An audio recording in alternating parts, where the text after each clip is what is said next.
changing your life one story at a time. This is the Chicken Soup for the Soul podcast with Editor-in-Chief Amy Newmark. Hey, it's Amy Newmark with your daily dose of Chicken Soup for the Soul inspiration. It's Motivational Monday, and today I'm going to share a story that I think will give you a new perspective. It's all about slowing down and smelling the roses. This story is from a book I talk about a lot, Chicken Soup for the Soul, Find Your Happiness. And I talk about it a lot because it contains so many of my favorite stories about changing your perspective in a positive way. In this story called Life in the Slow Lane, Betsy Franz tells us about the day she ran out of gas, and it changed her life. Betsy was always running late, and she was having one of her normal rushed mornings. She was hurrying into the car. She drove as fast as she could to make up for the 5 or 10 minutes behind that she always seemed to be. She would always stress over the traffic lights and keep an eye out for the cops with radar guns, and her whole life was like this. She'd rush through grocery shopping. She'd race up and down the aisles in the store, throwing items in her cart. And that's really a shame because grocery shopping can actually be fun and interesting because you can look around and see what's new that you might want to try.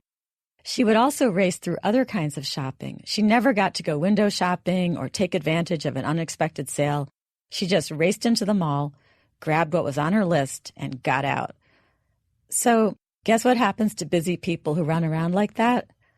Sometimes they don't even find the time to buy gas, which I understand. Since I always drive my husband crazy, I never want to fill up the car until we've got about 10 miles left on it because I figure if I do it that way, that's fewer visits to the gas station over the course of a whole year.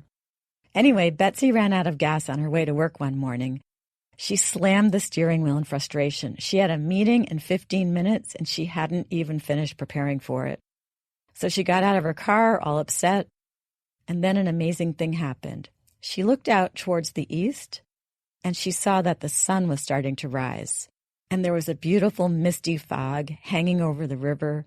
There were ducks swimming in it. They were making these cool trails across the smooth water. There were some sailboats anchored there, too, and their reflections were sparkling in that still water. And then the sunrise happened, and she was awestruck. Now, Betsy had been driving this route at this time every morning and had never noticed that there was a sunrise. She had never paid attention. And here's what she wrote. This glorious scene had been going on right outside my car every morning, and I had never taken the time to see it. I had been rushing around in such a hurry to not miss anything that I had been missing everything. So Betsy was so enthusiastic about her discovery that she had this crazy idea. She wanted to shout at all the other drivers on the road and tell them, "Stop, look what's happening over here, you're missing it." But instead, she sat on the hood of her car, and she watched the sunrise, and she relaxed, and she stopped worrying about getting to that meeting. And then finally, one of Betsy's coworkers was driving by and recognized her car and pulled over and picked her up and took her to work. She left her car there, wishing that she could stay there with it and continue to watch the morning unfold and see what happened with the ducks and the boats and the river and the fog and all of the light. And she wrote in her Chicken Soup for the Soul story about the experience that she wanted to share this with other people because it changed her life so much. She started paying more attention to everything after that, including the people at work. She slowed down enough to get to know those people, and she started taking walks around her own yard and around her neighborhood, getting to see all the things that she had been missing there too. She even started listening to all the wonderful sounds around her, and she heard birds singing, the wind blowing, leaves rustling. Henry Miller said, "The moment one gives close attention to anything, even a blade of grass, it becomes a mysterious, awesome, indescribably magnificent world in itself." And that's how Betsy sees life now.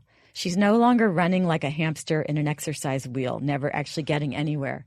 She gets to work a few minutes late sometimes, and she doesn't stress about it.